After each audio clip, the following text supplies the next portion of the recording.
Hey everybody, we're back, and this is going to be an episode for the final enemy deck in the core box. We are going to be taking a look at the Kingdom, their complexity 3, and I don't know if you really want to just call it just complexity 3 because it comes in 3 different flavors: Kimono, Shadow, and Jackal. They all are completely different. You're going to use the same minions, but the rest of the deck is entirely separate. Make sure when you pull this deck out that you just take the cards.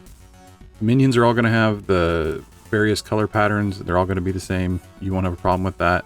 Mountain General, Marionette Doll, Power Soldier. But if it's got the face on the artwork of one of these guys, separate them out because you're going to need to pick just one, and you do not mix and match the cards that go with it. This reference card here is the one that tells you how you're supposed to pick or when you're supposed to pick. But if another card somewhere else, like a story card or something else, tells you to use a specific boss, use that specific boss. Okay, so how do you pick randomly which one of these guys you're going to take? That's up to you. D6, you got 3 pennies, throw them in the air, see which ones land heads, and you go 1, 2, 3. Check a complicated system of weights and measures versus phases of the moon and astrological signs and whatever. You pick a system that's easiest for you. Eeny, meeny, miny, mo, or just randomly point your finger at it with your eyes closed. You pick. It's going to work out. It's going to be fine.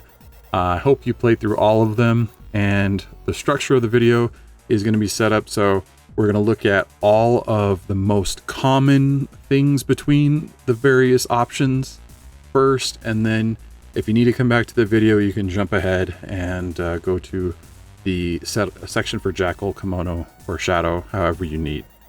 First up, we're going to look at the minions. Power Soldier, Marionette Doll, Mountain General. Power Soldier, I painted mine up to basically look like they're from the Power Rangers. That's up to you. If you got some humorous thing you want to put down, do whatever you want to do. They are basically robots. That means they cannot be exhausted because they can't be knocked out. In addition to that, they have the ability to give random defense tokens to each enemy that's around them if they're unengaged. Strategy-wise, you want to get in, you want to start attacking these guys as quickly as possible, and if you do have someone that can exhaust one of the enemies, hit the other guys with the exhaust and start attacking the Power Soldiers. You're going to feel a lot better about it because the closer you are to them, then the less chance of them buffing everybody else in that 3-space bubble and causing you further problems. It says each enemy, so that will also affect the boss. When you have someone like Shadow jumping around the board, it's going to be very difficult to try to contain this effect. So I would say of everyone that you could be having for minions on the board, Power Soldiers should be your first target. Marionette Dolls have a very special relationship with Jackal that we'll go into later. They would be the next person to get rid of because they can also attack for distance, and them pecking away with 1 direct damage at you, that is problematic. Also, it gets +1 attack value if it has no defense tokens. Okay, that's not too big a deal. You can really get rid of the 5 health pretty quickly, but it's one of the only characters that's a minion that has defense tokens based on the number of players. Don't forget that she gets 1, 2, 3, 4 punch tokens when she starts. She's one of the only ones that does it that way. Just don't forget and you'll be okay. Mountain General. He hits hard for 4. He's got 3 defense tokens to start with, and he's got a health of 7, which is the most of anybody in this deck for minions. But attack and then move. So if he's engaged, he can attack at the beginning of the threat phase if you're with him. Otherwise, he's just going to move and possibly get a defense token. You can really easily just move around them as long as you're not starting your threat phase in, next to one. If you got Gabriel who can exhaust them, or Brandon does a pretty easy job of it. Lots of folks are able to do some type of exhaust effect on these Mountain Generals, and they're really not that big of a problem. So I would say focus on the other 2 in that order. You'll be okay. Then similarly, when you use them as allies, Power Soldier is able to move up and he can target 2 enemies, which is nice. And then if he's not engaged, he gets a random defense token. So similar to that. Doesn't have the same area of effect defense token gain, but hey, it's something. It'll keep him around for a little while. And when you can target exactly where he should be, that's an attack for 6 basically on 2 targets. That's great. Marionette Doll, she kind of bounces into somebody, does an extra direct damage, but only if there are no defense tokens. So I don't know why they would need the +1 direct damage. It could be +1 general damage. If they have no defense tokens, it will do anything. I guess if you're fighting Lucille, then it'll have more of an effect, but you figured that part out. And if she hits, she defeats, and then she's able to bounce another attack or for 1 direct damage into another target within 6. It's pretty cool. It's something that'll help you whittle away the health of various other enemies. And if you want to use them as a rival, they're basically exactly the same. The Power Soldier's still going to advance, and if possible, it can hit 2 engaged fighters. Marionette Doll, she might gain an attack value if you have no defense tokens, making her a big problem at the beginning. And she will also be able to, it says if she's unengaged, so I mean, she would have to defeat an ally in order to utilize the second or third sentence, I guess, but the second part of her attack. So that part is a little tricky, a little less common to pop up, but it's still there. She still gets 1 of her defense tokens per player, so just keep that in mind. That's always going to be the case with her, and it's just not that common on other types of minions. And that makes this the perfect time to talk about the Jackal, because the Marionette Dolls are clones of the Jackal. When you put her out, she has a ton of health, so it's 30 per player. That's like upper limit level. That's definitely the most for the core set, and one of the most for any of the types of bosses you could be playing against. Each time a Marionette Doll is defeated, the Jackal suffers direct damage. Remember how we just looked at allies and rivals? They say Marionette Doll at the top. This card does not say a Marionette Doll minion. It says Marionette Doll. So things could get pretty tricky when you have the Jackal as the boss, and you could possibly have allies and rivals out of other Marionette Dolls that are not minions. So that could really affect how you do things back and forth. Stuff to think about. So she's got this Break the Mold card. It is a tactic, and she has a weird move that she does. She can move to be within range, and then part of her theme is she takes control of the minds of things. It's been tweaked a little between first and second editions, but yeah, just keep that part in mind. She's got like, she looks like M. Bison, but her main thing is that she's like this psychic vampire kind of thing going on. All right, so Break the Mold. What does it mean? Well, if the Jackal is ever defeated, if a Marionette Doll is on the board, then the Marionette Doll becomes the next Jackal. Like her mind moves into the other one, like a Cylon from Battlestar Galactica, the newer version. They're remaking it. So anything before 2020, that version, the one that, you know, was popular on sci-fi, had all the really pretty girls on it. That one, you're going to move her brain into the next one and keep attacking. When it activates, Jackal's going to get a bunch of defense tokens for each of those Marionette Dolls in play. So like I said, your number 2 priority is get those Marionette Dolls off the board. Chances are pretty high that someone like Yinghua that would normally dump a bunch of cards into the discard pile, you're not going to want to do that here. You're going to want to get as much or as many of those Marionette Dolls in play as possible, because when you go through all 5 for the cycle, that's 25 direct damage against the Jackal. In almost all the games I've had, it's just the direct damage that I've done to the Jackal is usually what does her in, and otherwise, you know, you can just wait for more of those Marionette Dolls to pop out. One of the ways you can do this is by exploiting Sisters of Flesh. So each time a Marionette Doll would be on the board and this activates as part of, you know, the tactics for the boss, they're going to get random defense tokens. But if you've already defeated all the Marionette Dolls on the board, then it's going to force you to pull one out of the discard. So that could be, you know, you do 5 damage on a pretty low minion as long as you can get close to it, and they're going to spawn pretty close to your wherever you're at, right? The spawn point closest to one of your fighters, and you just keep hitting it for 5, and you deal 5 direct damage to the boss each turn. It's a pretty fast cycle. I mean, it seems like, oh, it's going to make defense tokens go to these marionette dolls. Not that much, not that common. You're mainly just going to be doing a lot more of those 5 direct damage attacks to the boss. Well, what else does she got? She's got Neural Invasion and the Dark Lance. 2 direct damage against you. That part, you know, it's not great, but having to discard a tactic card, oof, that especially early game could be really bad. And then the Neural Invasion forces you possibly to discard your entire hand. It's going to deal general damage to you for each card in your hand. If this happens early on and you're not able to soak that damage, you're going to lose all your options that were in your hand. This could be terrible. For somebody like Brandon, that's it. Game over, because he needs all the cards he can have in his hand. And if you know this is going to pop up pretty soon, you're going to be in a world of hurt.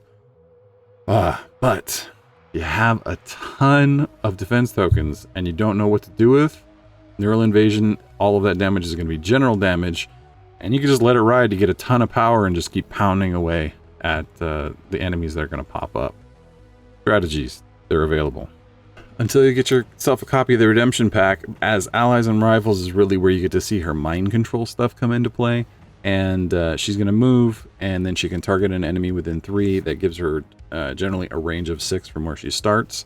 And then she can move the enemy up to 3 spaces in addition. So if you're going to push it away, that's like a total movement of 9 at the farthest reaches. And discard defense tokens of your choice from that enemy and each enemy engaged with it. So it's like she sends it off, it has a seizure, loses some of its ability to defend, and distracts the other people, causing them not to be able to defend. That part's pretty cool.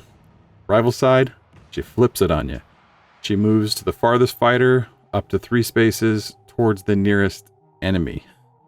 So that's going to suck, especially if you're trying to run away from the enemy.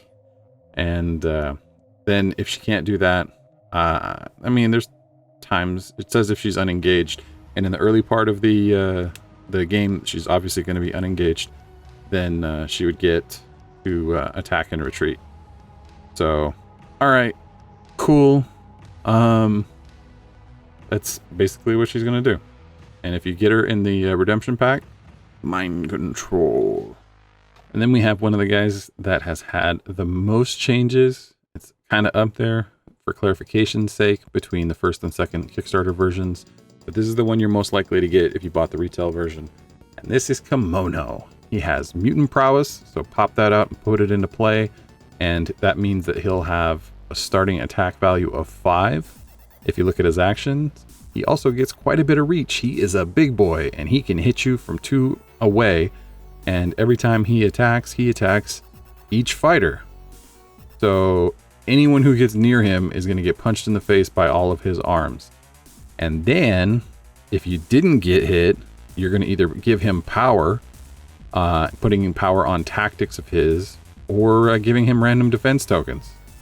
So you either make him stronger, or you get hit by him. Those are your choices. Mutant prowess, if it has free power on the card from such an action, there's other ways that can happen. It's going to attack each fighter. So yeah, it's going to just flat attack anyone who's within range of him. And that's basically what it's gonna do. I want you to notice. Okay, so you're like, all right, it says +1 attack value. Why didn't they just make his card say 5? Well, a lot of these starting cards say they cannot leave play for any reason. Mutant prowess does not say that. You can disarm this card. So if it's disarmed, then he is going to be not able to hit for as much damage. So use that as a tactic. Use Natalia. Use the loot from Aftershock. Use whatever it is that you think you need to do in order to discard his tactics. And have no fear, he's got more of them. Uncontrollable Surge, and Crackling Lashes. Crackling Lashes, for all the power that goes on it, lets him attack you from further away. So it's like he's using all those Blanca lightning powers, but he's somehow able to do more than just static electricity with it. And then Uncontrollable Surge, if the card ever has 10 power on it, you discard 10 and Kimono attacks each fighter. When they say attack, I don't think there's a range involved. I think it just hits. So if you have all of these out, you can be getting hit for 5 on everybody, no matter where you try to hide. And every round, when an activate goes through on an Uncontrollable Surge, then you're going to place 2 power on the card. Maxes out at 10, so that means you get 5 rounds to do it. And then you could discard power from it, but that just lets Kimono deal direct damage to you. So if you're not somebody that has healing, oh boy, you're in a world of hurt. I would still say Natalia is one of the best in this circumstance because she can get rid of these tactics, and she has a few different ways of doing some healing. So stuff to think about. There's no real other way to get rid of it. There's no like resistance to lightning or anything like that in the game. So strategize. Think about who you're going to have. Think about what the strengths are of each one of these enemies when you pick the fighter. Sometimes you're like, oh, I just like this fighter and they're cool. All right, but it's modular deck system. There's lots of options. Not every option is going to be the best for every situation. And if you do decide to use that strategy, then you've got these cards as well to deal with. Electrical Currents is going to pop those tactic cards out of the discard pile and put them right back into play. So just keep that part in mind. Static Grab is going to move characters around if you're within 3 spaces of Kimono. So if you are 2 spaces away or within an extra space, then he can still hit you. You're in 3, he's going to pull you in and attack you again anyway. And I would say be at least 4 spaces away from him at all times. If you have one of the characters that can do range damage at 6 range, then stay 6 away from him. Range is going to help you out quite a bit with characters like him because he hits so hard and he can hit everybody around. But otherwise, being able to disarm, that's really going to be key. Otherwise, he'll gain 3 random defense tokens. Not the end of the world. It is just a single event. It is not a tactic that's going to happen every round. So that part's not the end of the world. Then let's take a look at what happens when he becomes an ally or rival. He is going to be able to attack each enemy engaged with him as an ally. Most of the time, this is not going to be to your benefit. The lack of health and the lack of much in the way of generating defense for many allies, having enemies engaged with you doesn't help. Most of the time, it's a death sentence for them. But, you know, being able to do a bunch of damage, those 3 hits on each one of those possible enemies, is sometimes a way to finish them off, and that is very helpful. When it comes down to being a rival, he's not much for strategy. He is just going to gain a couple defense tokens and run straight for you, trying to attack as many fighters as possible. So he gets to move and then attack, and that's always what he's going to try and do, is hit everybody, and he hits hard. Finally, that's going to leave us with the Shadow. He does not hit as hard as Kimono. But he does hit everybody within a very wide range. His setup is real simple. You don't have to worry about extra cards or anything. You're just going to put 3 of each type of defense token, which means he starts with 9 defense. And then he's going to attack each fighter within 6 spaces of him. So if he's in the middle of the board, that's pretty much everybody. But it's only going to be for 2. And that's not the end of the world. Then you got to count it up and figure out which one was the farthest fighter that was attacked, and he'll jump next to him. So yeah, he's got wide range, not a lot of damage. On the health, not the smallest amount. Smallest amount would be all along, but you know, not Jackal or anything like that. And then he gains random defense tokens for each fighter that was attacked during the activation. It is not a gain from, it is just, roll randomly, and that's what he gains. So his attacks don't necessarily steal, but they do generate extra defense. That is until his tactics come out. Fan of Blades. It allows him to steal defense tokens from anyone engaged with him. They go on the Fan of Blades card, and that allows him to block direct damage with any token on the card. So It doesn't matter if it's punch, kick, whatever. As long as there's a token on the card, he can block with it. Let's just say it should be a defense token. So if there's some other way of putting another token type on there, let's just, just do with the defense token, keep it thematic. All right, that's the intention here. And if he's ever hit with direct damage for any reason, and keep in mind, if he can block, he must block. So that would mean there's no defense tokens left on this card, and you hit him with direct damage, not just, oh, I hit him with punch and he didn't have anything on Fan of Blades. No, it must be direct damage. So lead pipe, something like that could be very useful in this situation. This will get shuffled back into his deck. It doesn't go into the discard that way. If you were to disarm it, then it would go into the discard. But otherwise, it's going to get shuffled back into the deck. And yeah, so each fighter not engaged with Shadow must either suffer direct damage or discard 2 defense tokens and place them on the card. So no matter what, if you're engaged or not engaged, you're going to be losing some defense tokens to Phantom Blades. What if you don't have any defense tokens? Same thing happens whenever there's anything you can't do. Nothing. So do what you can there. Prescience. All right, each time Shadow blocks a damage, he must deal 1 fighter engaged with him 1 general damage. So if you add these 2 together and he blocks this direct damage with Phantom Blades, that's also going to trigger Prescience. So every time that you come after him, he's going to be able to attack you back. You got a lot of defense tokens going on. Not really that big a deal. That might mean you are able to charge, like you hit him so that you can get hit back, so that you can charge to hit him back even harder. Things like that can happen. A combo of Brandon in this type of situation that would heal Brandon because he's got a lot of cards in his hand, plus do all this extra crazy stuff. There'll be a very confusing fight with all this stuff going on and effects back and forth, but that would be a good way to mitigate some of that. If he ever has no defense tokens, then he's going to gain 2 of each type. So remember, he got 3 of each type at the beginning of the mission, but if there's ever a time he's going to not have at least 2, then he's going to gain 2. So yeah, I stated that wrong. Let me restate. Every time he has no defense tokens, then he's going to gain 2 of each type. So if he has at least 1, then it's not going to trigger Prescience. Then also, if you're not careful, Hex Swords here can not just make you get rid of your own defense tokens, then it will also possibly make it so you have to discard tactics or take general damage. That's rough. It's very, very hurtful when you're low on health and you're trying to pull something off, and you pull that threat card to give you your next turn that you were hoping you're going to be able to, make happen, and then that Hex Sword pops out and puts a wrench in all your plans. Also, the Spirit Step, you remove him from the map and place him on the empty entry space near you. That's the same spots where all the minions pop in. And then he just gains 3 random defense tokens and then runs at you, attacks as many fighters as he can that are engaged with him. So that can throw you off. You weren't expecting to get hit by the boss until his turn, right? You were expecting to do something else. And nope, he just blips around and, beats you up.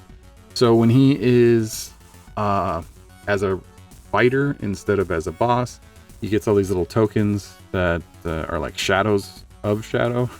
I don't know how else to describe it. They're like echoes of his being, and they can act as decoys and different things. And that's kind of where this is. He's got that mythical ninja ability to disappear and reappear in another location. That's what Spirit Step is supposed to be representing. It also comes in handy when you use him as an ally because he can move, attack, and then swap spaces. If you use him first, it's pretty cool because that allows you to basically get an extra 3 movement for free. So you move him, and then you can swap spaces. So then you move yourself, and then you move yourself. And sometimes it gets you in range, gets you close to some loot maybe, or to an enemy, lets you do some cool stuff. So that can be very handy as an ally, especially if you're trying to bounce around the board and do different things. You do not have to be within those 3 spaces. If Shadow's on the other side of the board from you and you need to get back over to the other side real quick because someone like, I don't know, the cartel you're playing against has suddenly moved to the other side of the board, that could be a handy way to cover that distance when you're trying to get rid of them. As a rival, though, He's going to attack each fighter within 6 spaces of him, just like as a boss, and then he's going to move around the same way. So it's not that different, it's just with less health. That's how he acts as a rival. And finally, if you do include the showdown, just keep in mind it says choose one boss upgrade card. If you're going to be in the spirit, you could put a boss upgrade card for a boss that you're not playing, but you should be doing the upgrade cards for the ones that you're facing currently. So, just think about that. Don't try to cheat. If you are switching it up with the upgraded cards and you wanted to stay the same level of challenge, just count how many you've already included and from the specific character that you're using for the boss. And when you switch it over to a new boss, then just put in the same amount that's in there. So think about that. They are written in a way that will make it so you'll be fine with whatever. You can switch them around. It's not going to be that big a deal. It shouldn't affect your play experience at all. And there is a Rise of the Kingdom story that's in the box as well. You may choose to play through that. If you don't see cards like these showdown cards in your box, then that's because you need to buy Aftershock.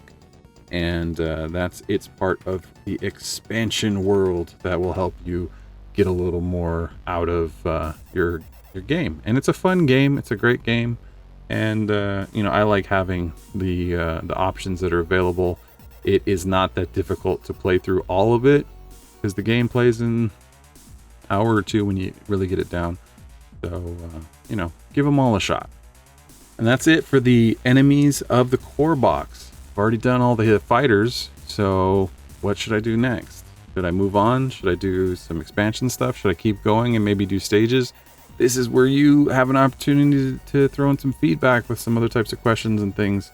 Maybe you want me to talk about just loot cards. Maybe you want me to talk about other types of allies or rivals, or other things. I've covered lots of topics. If you go to the description, there's full links to the playlists, all the stuff I made for the first Kickstarter, and I don't think anyone has made as in-depth the stuff as I have in the video world that you can find for this game. But, maybe in the future somebody else will take the time and put all this stuff together. So if you enjoyed it, feel free to hit subscribe, hit like, all that kind of thing. And I've already got videos for all of the stages and all of the fighters for the first Kickstarter, in the core set at least. All of the fighters for the entire first Kickstarter are already there in that link in the description. And while you're there, you can check out my other channel, which is where I talk about everything that's available on Kickstarter in board games, tabletop games, card games, war games, skirmish games, RPGs, 3D printable stuff, terrain, and anything else that hobbyists that would be interested in this game might also enjoy. Every single one of these games has been on that channel because I like Blacklist and I try to promote them as I can do. So if you're a fan, you'll find more stuff out there too. Feel free to go there and subscribe and hit a like on any videos that you enjoy. If you are going to make a comment about something I got wrong, that happens. Throw it with the page number of wherever you got that info from so that other people can read that passage and get all of the best information possible, because they may have had other questions as far as how that certain thing went and an understanding of it. And you guiding them to that passage can be very, very, very helpful. And even though I tried on all the Board Game Geek posts that I've put stuff on to put page numbers and add stuff and everything like that, not everybody can always find it when all the other questions pop in and everything like that. So if they're coming here to watch videos, you want to share your wisdom with them. Make it easy for them. Cite those sources. That part's cool. You guys have a wonderful day. And I guess I'll see you on the next one when I figure out what it's going to be.